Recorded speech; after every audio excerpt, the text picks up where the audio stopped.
यदा यदा हि धर्मस्य ग्लानिर्भवति भारत अभ्युत्थानम् अधर्मस्य तदात्मानं सृजाम्यहम् परित्राणाय साधूनां विनाशाय च दुष्कृतं धर्म संस्थापनार्थाय संभवामि जुगे जुगे। কুরুক্ষেত্র যুদ্ধের সময় শ্রীকৃষ্ণ অর্জুনকে বলেছিলেন এই কথা। বলেছিলেন যখন যখন অধর্মের অভ্যুত্থান হবে তিনি ধর্ম স্থাপন করতে অর্থাৎ মানব ধর্ম স্থাপন করতে অবতীর্ণ হবেন যুগে যুগে। তিনি আজ আবার তোর মধ্যে দিয়ে প্রকাশ পেলেন বকুল। তুই আজ সেই অধর্মের বিনাশ করেছিস বকুল। তোর চোখে জল থাকবে কেন মা? আমি একটা কথা বলি বকুল, আমি না আশা করেছিলাম তুই আর একটু শক্ত হবি। তুই এতদিন তোর জীবনে যা যা করেছিস সব তো নিজে ঠিক করেই করেছিস, নিজের সিদ্ধান্তে করেছিস, আর কখনো তো ভুল কিছু করিসনি। তাহলে তাহলে আজকে তোর এত অসুবিধা হচ্ছে কেন নিজের সিদ্ধান্তে? তোরা তোদের ভাষায় বলিস এনকাউন্টার, আমি বলবো কর্তব্য। তুই তো নিজের কর্তব্য পালন করেছিস, তোর নিজের প্রতি কর্তব্য আর সকলের প্রতি কর্তব্য তুই বললি তো, আমি তো শুনলাম। কিন্তু যখন তখন যা কিছু হয়ে যেতে পারতো, যে কেউ মরে যেতে পারতো। তুই তো নিজের কাজটাই করেছিস বকুল, তোর তো কোনো অপরাধ বোধ হওয়ার কথা নয়। আর কিছু করেই তো অরুণাভকে আটকানোর কোনো উপায় ছিল না তোর কাছে, তাই না? ছিল কি? সেটাই তো মা, উপায় কেন থাকবে না বলো তো মানুষের হাতে? মরে গেলে তো সব শেষ, আর তো কিছু বদলানোর কোনো সম্ভাবনাই থাকলো না। আমি যে জিতেছি আমার তো একবারও সেটা মনে হচ্ছে না। যদি খুব কঠিন শাস্তি দিয়ে শুধরে দিতে পারতাম অরুণাভকে, তাহলে বুঝতাম জিতেছি। বাবাও তাই বলতো। শুনছো সবাই কি বলছে?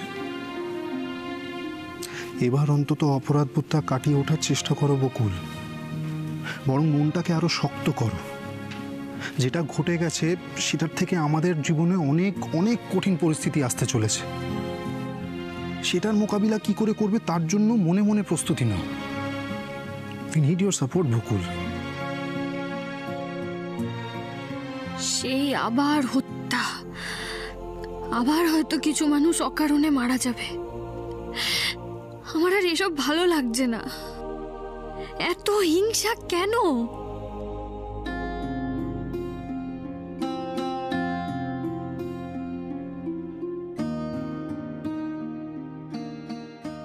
যা ঘরে যা, জামা কাপড় ছাড়, একটু ফ্রেশ হ, কিছু খা।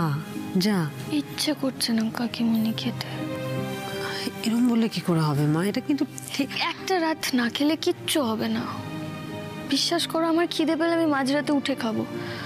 এখন আমাকে কিছু খেতে বলো না, ভালো লাগছে না। আচ্ছা আচ্ছা ঠিক আছে ঠিক আছে, খেতে হবে না, তুই যা রেস্ট নে, ঘরে যা, বেটার ফিল করবি, যা।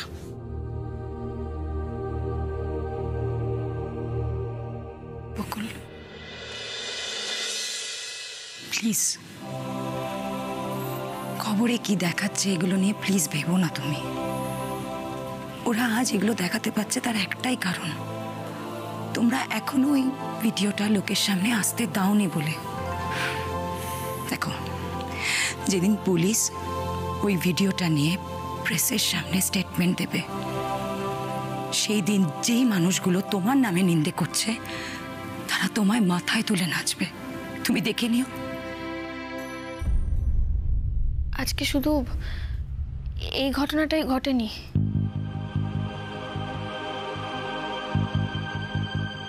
আরো একটা ঘটনা ঘটেছে জানো। মানে ও যদি ঠিক সময় মতো না আসতো তাহলে তো বোধহয় আজকে তোমার রেস্ট নেবে তো তুমি, চলো।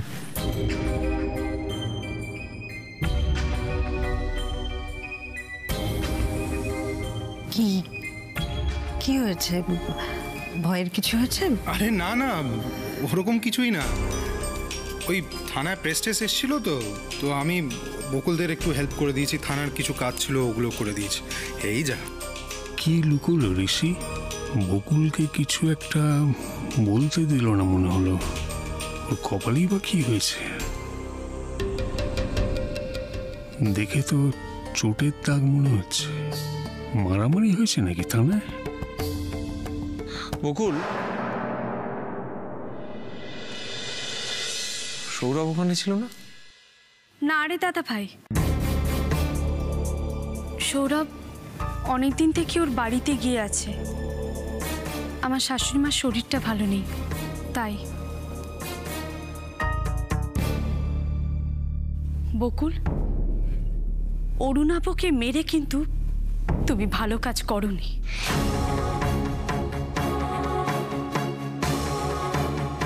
রোশনি, বলছি তোর এই মহামূল্যবান জ্ঞানগুলো না আমাদের শোনার কারোর প্রয়োজন নেই এখন। প্রয়োজন আছে মা, আর সেই জন্যই এত রাতে আমি নিচে নেমে এসেছি।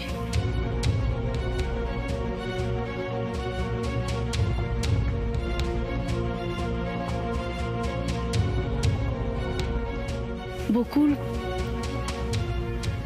আজ আমি কোনো হিংসা বা রাগ থেকে তোমার সাথে কথা বলছি না, বলছি ভয় থেকে।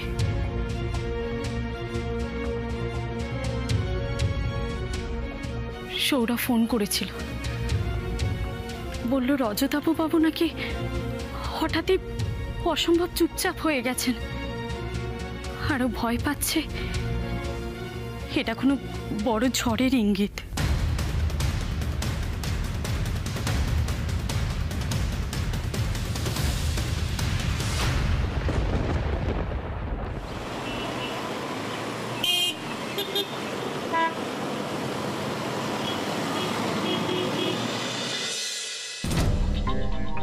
রাত দুপুরে কি খবর বাড়ি বয়ে এলো? এ তো সাংঘাতিক ব্যাপার। বর্ষা, বর্ষা, আসছি বাবা। তাড়াতাড়ি এসো।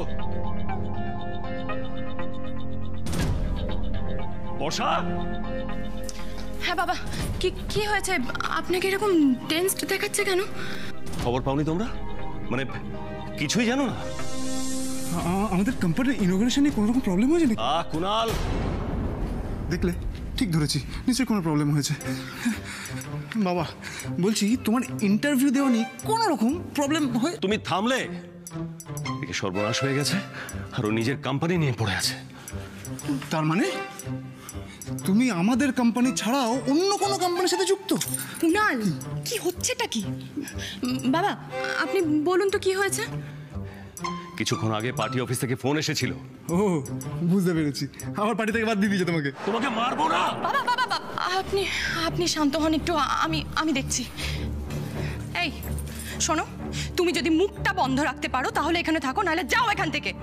আচ্ছা দেখছো তো বাবা তখন থেকে একটা কথা বলার চেষ্টা করছে, কেন তুমি মাঝে কথা বলছো? আমিও তো সেই কথাটা বোঝার চেষ্টা করছি। চুপ, একদম চুপ, আর কোনো কথা বলবে না। বাবা বাবা আমাকে বলুন তো কি হয়েছে? রজতাভ রক্ষিতের ছেলে অরুণাভ আজ পুলিশ এনকাউন্টারে ওর মৃত্যু হয়েছে। সে কি? হ্যাঁ, পুলিশ এনকাউন্টারে মারা গেছে? কখন, কিভাবে? ওর বাবা ওর জন্মদিন উপলক্ষে একটা পার্টি রেখেছিলেন, সেখানেই ঘটেছে কাণ্ডটা। ওই একটা পুলিশ কনস্টেবল নাকি? কোন কনস্টেবল? কি যেন নাম এটার? Me constable? হ্যাঁ, মানে বকুল।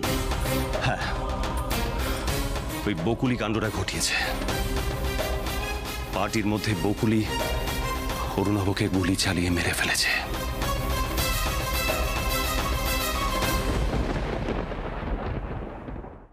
তার মানে তুমি বলতে চাইছো যে আমি বিপদ ডেকে এনেছি? এই সব কিছুর জন্য আমি দায়ী, তাই তো রোশনিদি?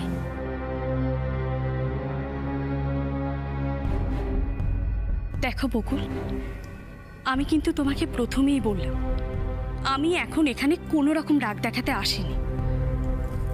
এখন তুমি আমার কথায় অভিমান করে আবার এই বাড়ি ছেড়ে চলে যাওয়ার ডিসিশন নিতেই পারো, তাতে কিন্তু কোনো লাভ হবে না। উল্টে আমরা সবাই আরো বেশি ইনসিকিউর হয়ে যাব।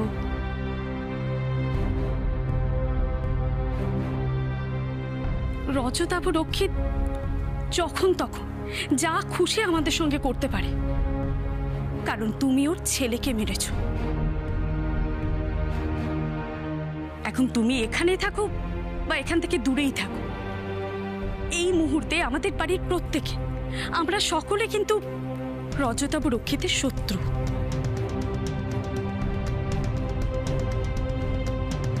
সুতরাং এই সবকিছু ভুলে গিয়ে যদি কোনো বিপদ আসে সেটাকে আমরা সবাই মিলে কিভাবে সামলাবো সেটা ভাবো, তাতে আমাদের কাজে দেবে।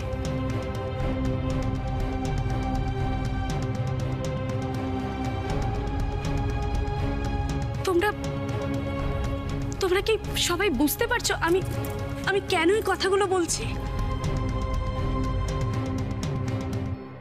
বিপদ যখন আমিই ডেকে এনেছি তাহলে সামলানোর দায়িত্ব আমার।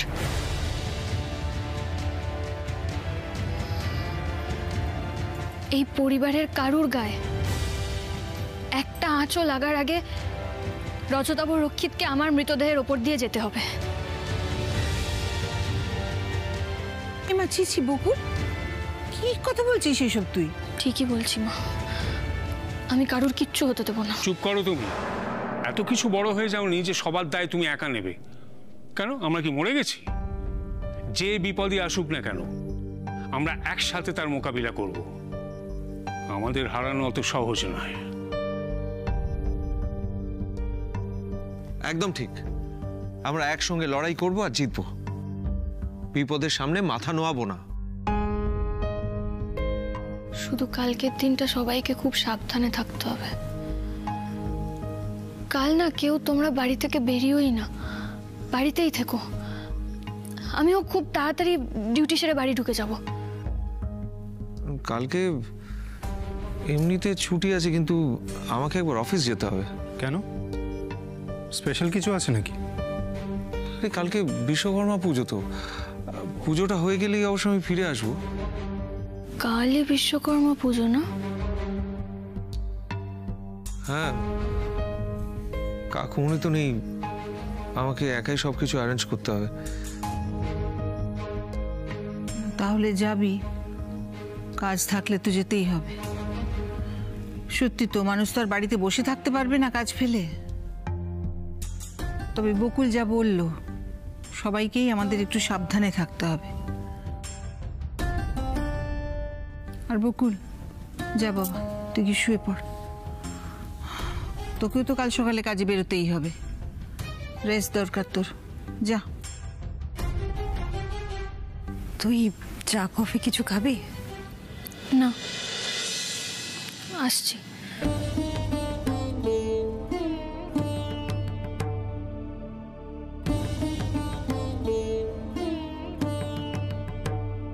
রোশনি, আমি বলছি না তুই ভুল কিছু বলেছিস, কিন্তু বকুলের কথাটা একবার ভাবা দরকার। ওর মানসিক অবস্থা কিন্তু মোটে ভালো না। ভীষণ একটা ট্রমার মধ্যে দিয়ে গেছে তো। আমাদের তো শুনেই ভয় লাগছে। প্রথম গুলিটা নাকি ওর গায়ের খুব পাশ দিয়ে গেছে। হ্যাঁ গো, বললাম তো খুব যে সবাই মিলে সামলে নেব, কিন্তু এই রজতাভ রক্ষিত যা পাওয়ারফুল একটা লোক, সত্যি যদি কিছু করে আমরা পারবো তো সামলাতে? অঞ্জলি, সততার শক্তি সবসময় অসততার থেকে বেশি। পারবো কি পারবো না এখন আর সেই প্রশ্নই উঠতে পারে না, কারণ পারতে আমাদের হবেই।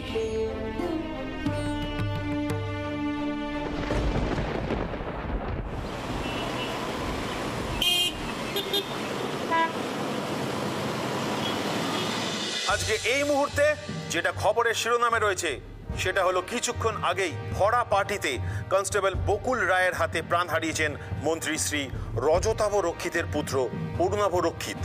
অরুণাভ রক্ষিত মানসিক ভারসাম্যহীন ছিলেন বলে জানা যাচ্ছে। কয়েক মাস আগেই এই বকুল রায়ের সঙ্গে ঝামেলার জেরেই অরুণাভ রক্ষিত আহত হন এবং বেশ কিছুদিন কোমায় থাকার পর যখন তার জ্ঞান আসে, ডাক্তাররা ডিক্লেয়ার করেন অরুণাভর মস্তিষ্কে আঘাতের জেরে তিনি মানসিক ভারসাম্যহীন হয়েছেন। এখন প্রশ্ন উঠে আসছে, সেই পুরনো আক্রোশের জেরেই কি এই এনকাউন্টার, নাকি সিচুয়েশনাল সেলফ ডিফেন্স? এখনো পর্যন্ত কিছুই পরিষ্কার নয়। কি সাংঘাতিক মেয়ে! তো মানে আমাদের প্রতিনিধি কনস্টেবল বকুল রায়ের সঙ্গে কথা বলার চেষ্টা করেও পারেননি। পুলিশের তরফ থেকে এখনো কোনো প্রেস বিবৃতি দেওয়া হয়নি। তবে হ্যাঁ, বিভিন্ন সূত্র থেকে পাওয়া খবর অনুযায়ী বকুল। হ্যাঁ প্রহ্লাদ বলো। হ্যাঁ হ্যাঁ শুনেছি, ইনফ্যাক্ট এখনই শুনছিলাম খবরটা। কি সাংঘাতিক ব্যাপার বলো তো। হ্যাঁ অবশ্যই, এখন তো ওনার এবং ওনার পরিবারের পাশে আমাদের দাঁড়ানো দরকার। হ্যাঁ আমি বেরোচ্ছি একটু পরেই। হ্যাঁ হ্যাঁ আসছি, শিওর।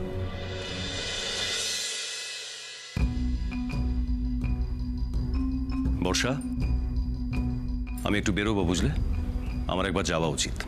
আচ্ছা বাবা। প্রথমে হসপিটাল যাব, তারপর পোস্টমর্টম হয়ে গেলে শ্মশানে। আমি একটু রেডি হয়ে আসছি, তুমি ততক্ষণ ড্রাইভারকে বলে গাড়িটাকে রেডি করো। হ্যাঁ বাবা, আমি এক্ষুনি বলে দিচ্ছি। এই বকুল বলে মেয়েটা অনেক দিন ধরে রজতবাবুর পেছনে পড়েছিল, কিন্তু এত বড় একটা কাণ্ড ঘটিয়ে ফেলবে সেটা উনি নিজেও বুঝতে পারেননি।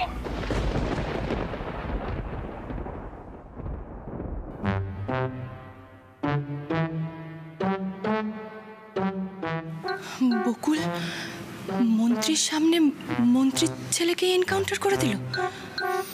আমি তো ওকে। এরপর আমাদের পেছনে না পড়ে। হে ভগবান, যেভাবে হোক মেরো, শুধু এনকাউন্টারে মেরো না।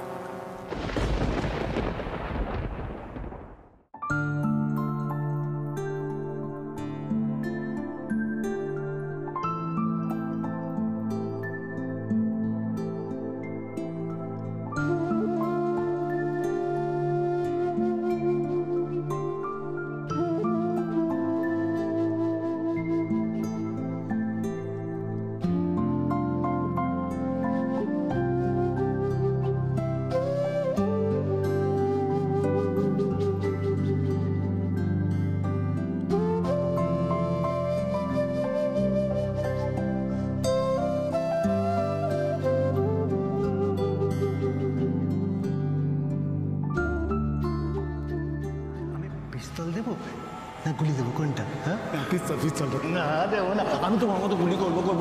কিছু সবাইকে মেরে দেবো।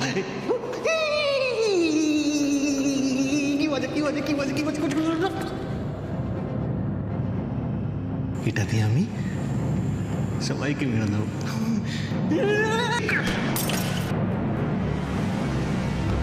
এবার তোমার পালা।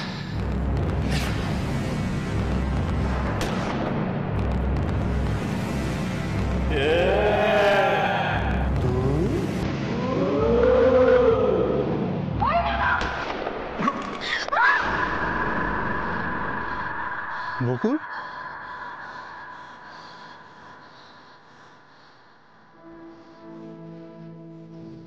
বকুল দুঃস্বপ্ন দেখছিলে? কি হলো বলো? আমি গুলিটা মারতে চাইনি। আমি অরুণাবকে গুলিটা মারতে চাইনি গুলিটা মারতে ওইভাবে।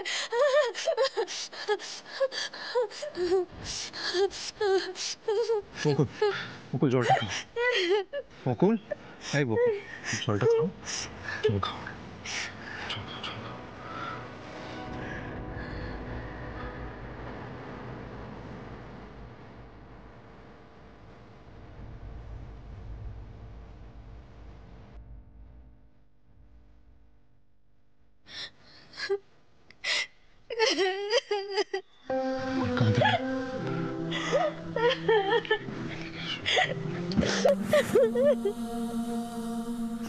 কিচ্ছু হয়নি।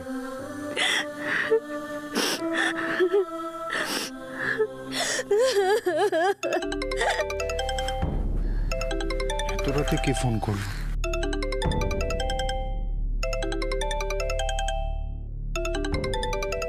টুম্পা মাসি? দাও।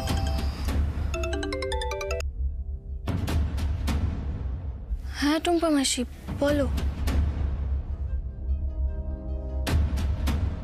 অসীম পাল, তুমি ঠিক জেনেছো তো?